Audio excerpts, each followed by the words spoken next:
فين الحكمة لما تحس انك فخور بمعلوماتك وعلمك في اي مجال؟ فين الحكمة من كده؟ مش لكده ممكن يكون من الحكمة عشان اقول لك قال الله جل في علاه: ألف لام ميم غلبت الروم في أدنى الأرض وهم من بعد غلبهم سيغلبون في بضع سنين لله الأمر من قبل ومن بعد ويومئذ يفرح المؤمنون بنصر الله ينصر من يشاء وهو العزيز الرحيم وعد الله لا يخلف الله وعده ولكن أكثر الناس لا يعلمون يعلمون ظاهرا من الحياة الدنيا وهم عن الآخرة هم غافلون. يعني الله سبحانه وتعالى بدأ السورة بذكر إن الروم هتغلب فارس بعد ما فارس غلبت الروم، وإن المؤمنين هيفرحوا بالنصر ده. وبعد كده الله سبحانه وتعالى نبه إن كتير من الناس بيعلمون ولكن يعلمون ظاهرا من حياة الدنيا وهم عن الآخرة هم غافلون. ولو تأملت ليه الله سبحانه وتعالى بدأ بذكر القصة دي بين الروم وبين فارس؟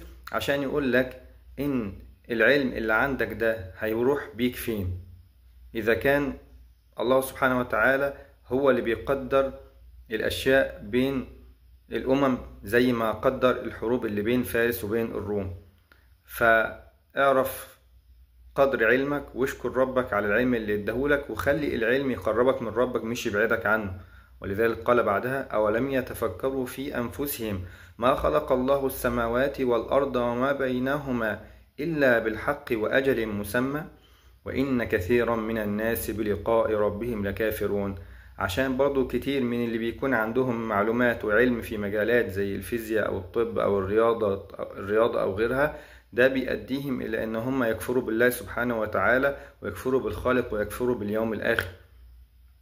ولذلك قال الله تعالى في آخر السورة: ويوم تقوم الساعة يقسم المجرمون ما لبثوا غير ساعة كذلك كانوا يؤفكون. وقال الذين أوتوا العلم والإيمان لقد لبثتم في كتاب الله إلى يوم البعث فهذا يوم البعث ولكنكم كنتم لا تعلمون فيومئذ لا ينفع الذين ظلموا معذرتهم ولا هم يستعتبون. فالعلم والمعلومات مش ممدوحة عند ربنا ولا في كتابه إلا إذا كانت بتقربك إلى الله سبحانه وتعالى.